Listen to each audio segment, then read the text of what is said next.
नमस्कार। आज का टॉपिक है न्यूटन का गुरुत्वाकर्षण नियम। तो जो न्यूटन ने गुरुत्वाकर्षण नियम दिया था कि जब कोई भी वस्तु है वो ऊपर फेंकते हैं तो वापस पृथ्वी पर ही लौट कर क्यों आती है, या ब्रह्मांड में उपस्थित कोई भी कण अपनी ओर एक दूसरे को आकर्षित करते हैं, तो उससे संबंधित एक नियम दिया था, उसको गुरुत्वाकर्षण बल या गुरुत्वाकर्षण का नियम कहा जाता है। तो न्यूटन के अनुसार ब्रह्मांड में उपस्थित पदार्थ का प्रत्येक कण, पदार्थ जो भी है, कोई पिंड है, वह अन्य पिंड को या अन्य कण को अपनी ओर गुरुत्वाकर्षण बल से आकर्षित करता है। यानी जिस बल से आकर्षित करता है उसको क्या कहते हैं? गुरुत्वाकर्षण बल। और उस गुरुत्वाकर्षण बल का मान है वह किस किस पर निर्भर करता है?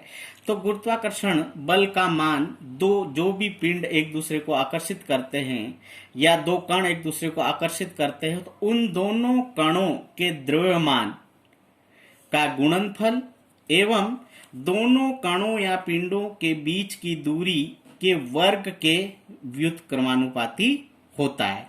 यानी उन दोनों कणों के द्रव्यमान के गुणनफल के समानुपाती।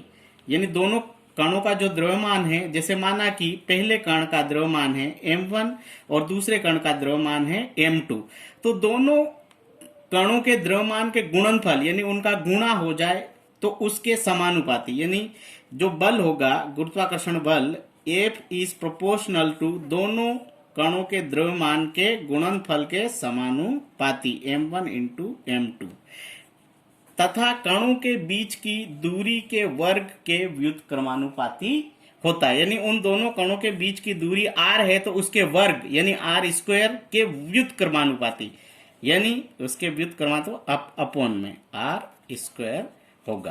तो F बराबर, जब प्रोपोर्शनलिटी कांस्टेंट हटाएंगे तो यहां एक नियतांक लेते हैं G, capital G into m1 m2 upon r square. यहां जो G है वो क्या है?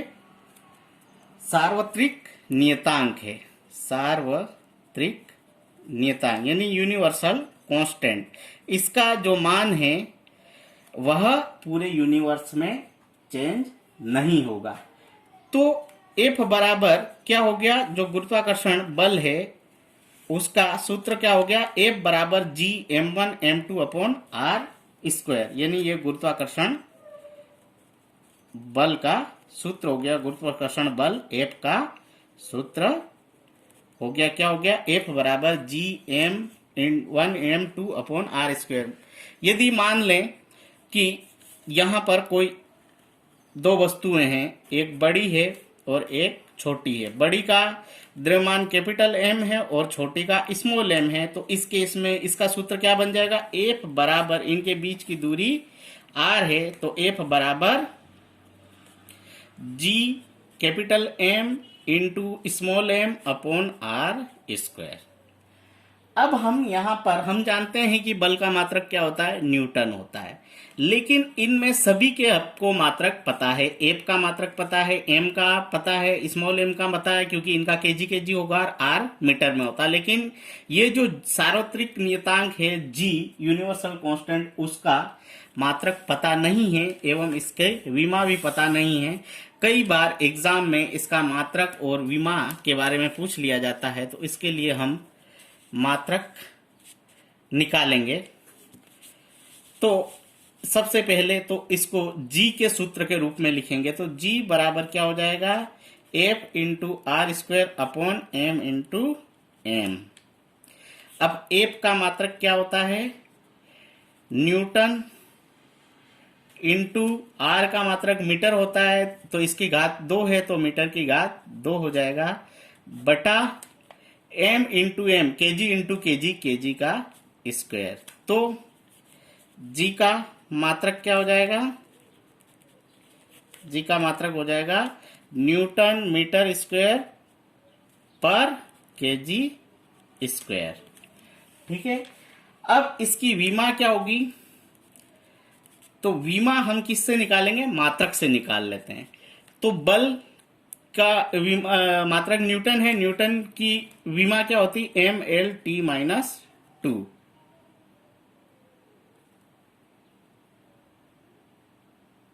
इंटू मीटर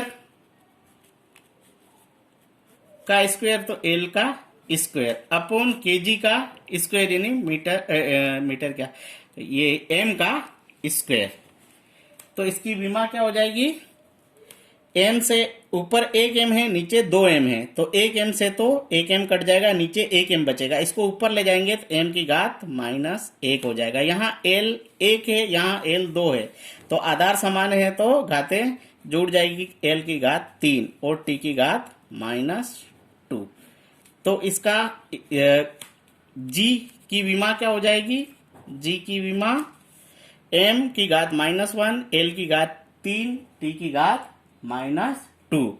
और इसका यूनिवर्सल कांस्टेंट है और इसका g का मान होता है, ये आपको याद रखना पड़ेगा, 6.669 इंटू 10⁻11।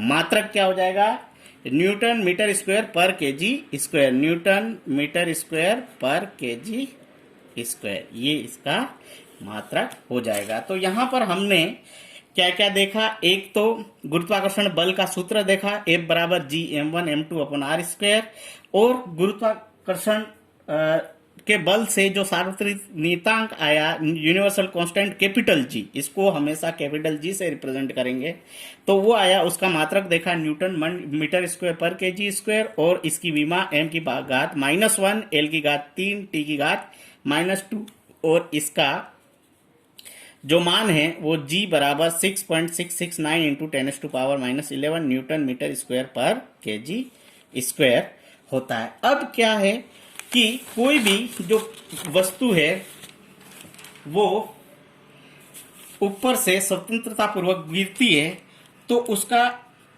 गुरुत्वीय त्वरण ज्ञात करते हैं।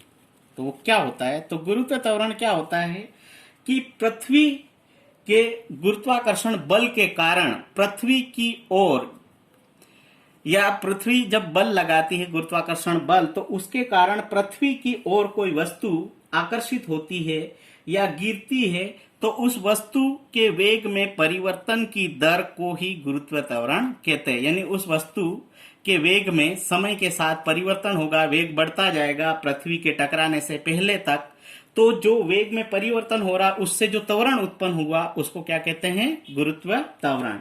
तो इसकी परिभाषा क्या हो जाएगी, पृथ्वी के गुरुत्वीय बल के कारण गिरती वस्तु के वेग में परिवर्तन की दर को गुरुत्वीय त्वरण कहते हैं।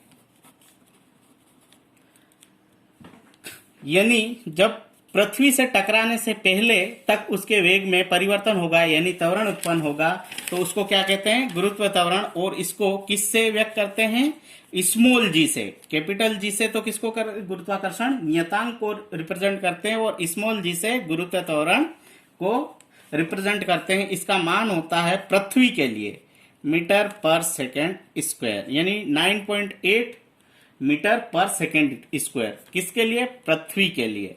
इसका मान अलग अलग ग्रह के लिए अलग अलग होगा, जैसे चंद्रमा उपग्रह है तो उसके लिए भी अलग होगा, लेकिन जो गुरुत्वाकर्षण नियतांक है यूनिवर्सल कांस्टेंट जी, उसका पूरे ब्रह्मांड में 6.997 इंटू 10⁻11 न्यूटन मीटर स्क्वायर पर केजी स्क्वायर ही होता है। इसका मान प्लैनेट्स के अनुसार बदलता रहेगा। इसका मात्रक हो जाए मीटर पर सेकेंड स्क्वायर, और विमा क्या हो जाएगी, जो त्वरण की विमा होती वही होती है L/t-2।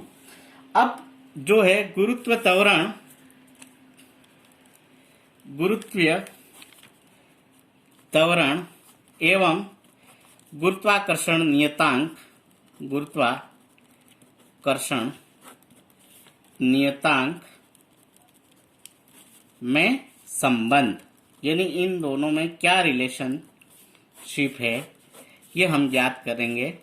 तो हमने क्या देखा, एक तो गुरुत्वाकर्षण बल देखा। गुरुत्वाकर्षण बल है वो F बराबर G capital M upon R square, बीच की दूरी, दो पिंड के बीच की दूरी R उसका स्क्वायर। ये तो गुरुत्वाकर्षण बल से हम जानते हैं। और न्यूटन के गति के नियम से क्या जानते हैं कि पृथ्वी की ओर जो न्यूटन के गति के द्वितीय नियम से, सेकंड जो नियम है, F बराबर mg होता है, यानी वस्तु के अपने भार की वजह से नीचे की ओर लगने वाला बल है वो F बराबर mg होता है। अब F बराबर mg नीचे की ओर भार की वजह से लग रहा है, इसका मतलब उतने ही बल से वो पृथ्वी की ओर खींचा जाएगा। तो जो पृथ्वी गुरुत्वाकर्षण बल लगा रही है उसका मान Gmm अपॉन R स्क्वायर, और स्वयं के भार की वजह से जो बल लग रहा है F बराबर mg, वो तो ये दोनों बल क्या होंगे, समान होंगे। तो mg बराबर Gmm अपॉन R स्क्वायर, तो एक m से एक m कट जाएगा। तो यहां पर गुरुत्वीय त्वरण G का मान क्या हो जाएगा, Gm अपॉन R स्क्वायर। यह नहीं कि हमने क्या देखा कि जो गुरुत्व त्वरण है G, उसका मान, उसका सूत्र क्या होगा, स्मॉल g बराबर Gm अपॉन R स्क्वायर। यानी कि कोई भी वस्तु ऊपर से जब गिरती है तो उसका जो गुरुत्व त्वरण है वह किस किस पर निर्भर करता है। एक तो गुरुत्वाकर्षण नियतांक, सार्वत्रिक नियतांक जो यूनिवर्सल कांस्टेंट है उसके मान पे, एवं जिस पिंड की ओर आकर्षित हो रहा है उसके द्रव्यमान, या पृथ्वी की ओर आकर्षित हो रहा है उसके द्रव्यमान, और दोनों के बीच की दूरी के वर्ग के व्युत्क्रमानुपात। इससे ये सिद्ध होता है कि जो पिंड गिरेगा उसके द्रव्यमान पर गुरुत्व त्वरण निर्भर नहीं करता है। धन्यवाद।